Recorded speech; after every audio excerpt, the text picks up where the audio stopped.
Speaker महोदय, एक तो मेरी प्रार्थना है इसी सभा के अंदर, अभय सिंह एमएलए साहब ने किसानों को गिरोह कहा है। एक तो ये शब्द वापस लें, जो देश का पेट भरने वाला किसान अन्नदाता उसके बारे में छोटे शब्द गिरोह कहा है। एक तो अपने शब्द वापस लें। नहीं, बिल्कुल नहीं कहा। एक मिनट सुनिए अभय जी।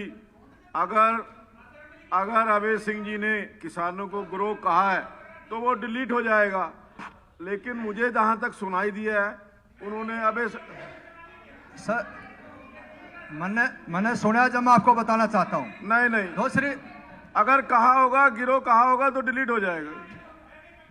नहीं कहा, मुझे पता है। दूसरी बात,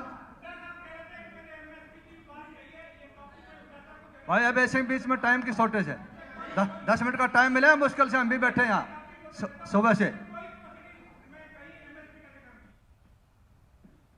एक मिनट स्पीकर महोदय। हाँ जी, यह टाइम बीच में नोट कर। मैं जो आपको बताना चाहता हूं, ये पिछले 107-8 दिन से किसान भाई बैठे हैं, रोड के ऊपर बैठे हैं। पूरी सर्दी निकल गई, रात की गर्मी भी शुरुआत होगी। इस तीनों कानूनों में हमने अच्छी तरह से पढ़ के, हर शिक्षाविद ने, हर कानूनविद ने इसको देखा। इसमें किसान की भलाई नाम की चीज कोई भी नहीं है। मैं जो भाइयों को बताना चाहता हूं, एक बात जो सदन के अंदर आई कि हरियाणा के अंदर बीजेपी का कोई नेता, कोई एमएलए, कोई एमपी, कोई मंत्री, कोई मुख्यमंत्री जी, जेजेपी के डिप्टी सीएम, दूसरे जो मंत्री हैं, एमएलए हैं, वो गांव के अंदर कोई सभा नहीं कर सकते। ये ऐसी हालात पैदा क्यों हुई? उसका कारण क्या हुआ? उसका सुनो, आप बैठिए, उसका कारण बताता हूं मैं। उसका कारण बताता हूं आपको। आप 2 मिनट सुनने की भी बात देखें। आप ये बात को सुने, ये नौबत क्यों आई? मैं जो आपको बताना चाहता हूं, ये हालात क्यों हुई, ये हरियाणा प्रदेश बदनाम क्यों हुआ, ऐसा हालात क्यों हुई, मैं आपको बताना चाहता हूं। इसका कारण क्या है? जब तो बड़ी बड़ी बातें करी, किसान की भलाई में रेल रोकने का काम किया, बड़े बड़े कानून देने का लालसा दिया, उस किसान की, उसकी भावना को ठेस पहुंचाई, उसी का परिणाम आज रोड को पर बैठे। और कोई भी मंत्री, संतरी, मुख्यमंत्री जनसभा नहीं करना चाहता। ये लोकतंत्र के अंदर बहुत बड़ा जुल्म है, ये नहीं होना चाहिए।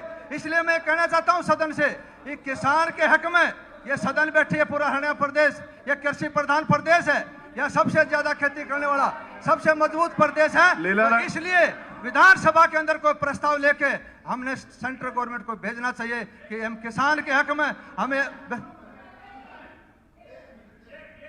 अध्यक्ष महोदय, राव अभय सिंह जी ने अभी कहा कि एमएसपी का जिक्र नहीं है रिपोर्ट में, अब क्लैरिफिकेशन खुद दे दें। तो आपने कहा, आप बताइए है कि नहीं है? मैं पूछ रहा हूं, है कि नहीं है? है कि नहीं है? है कि नहीं है?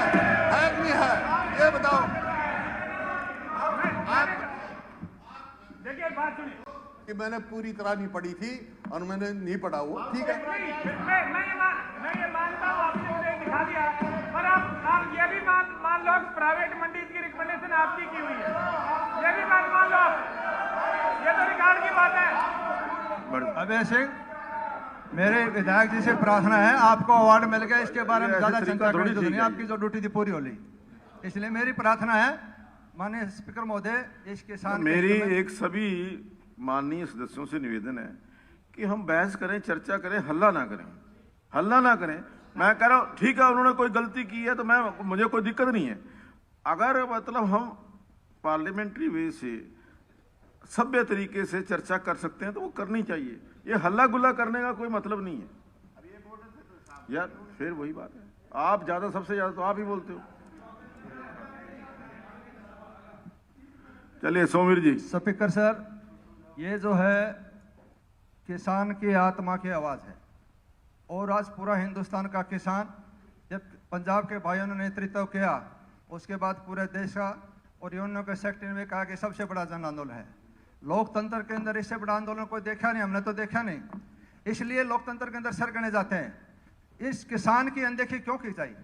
इसलिए मेरी तमाम सदन से प्रार्थना है, स्पीकर महोदय आपके माध्यम से, कोई चौथा कानून सरकार ऐसा ले, तीनों कानूनों को वापस करके कोई चौथा कानून किसान के हक में ऐसा लाया जाए जिससे किसान का भी भला हो, देश का भी भला हो, प्रदेश का भी भला हो। आज किसान दुखी है, ये नॉर्थ इंडिया का किसान जो मध्यम वर्ग है ये मजबूत है। मैं इस मंच के माध्यम से आपको बताना चाहता हूं, बिहार का किसान भाड़ा लगा के दिल्ली आके आंदोलन नहीं कर सकता। ये मजबूत किसान आंदोलन होने के कारण आज पिछले 3.5 महीने से दिल्ली के अंदर बैठे हुए हैं। इसको कमजोर करने का जो षड्यंत्र है, इन तीनों कानूनों को वापस इसको कमजोर करने का षड्यंत्र है। इसलिए मेरी प्रार्थना है तीनों कानून निरस्त करके किसान के भलाई में काम करना चाहिए। इसलिए तमाम भाइयों से, जो दूसरी पार्टी के जो भाई बैठे हैं, अंतरात्मा से छाती बात करके मैं सबसे मिलता हूं, सब दुखी है इस बात से, लेकिन बिल्ली के घंटे कौन बांधे जकरा इस चीज का है। इस कानून से सब भाई जितने पार्टी के अंदर बैठे हैं अंतरात्मा से पता है कि किसान के साथ जुल्म हो रहा है, इसलिए वो बोल नहीं सकते। कोई अपने मंत्री पद बनाने के चक्कर में, कोई अपनी कुर्सी बचाने के चक्कर में, कोई चमचागिरी करने के चक्कर में लगे, इसलिए परिणाम है। मैं आपसे बताना चाहता हूं, इस आज तुरंत प्रभाव से इस किसानों की आवाज को सुन के किसानों की भलाई में चौथा कानून लाके इस आंदोलन को खत्म करना चाहिए, जो देश में हित में है, समाज के हित में है और किसान के हित में। मेरी ये पुरजोर आपसे अपील है। स्पीकर महोदय, आपकी मेहरबानी जो आपने मुझे समय लिया, धन्यवाद। जय हिंद।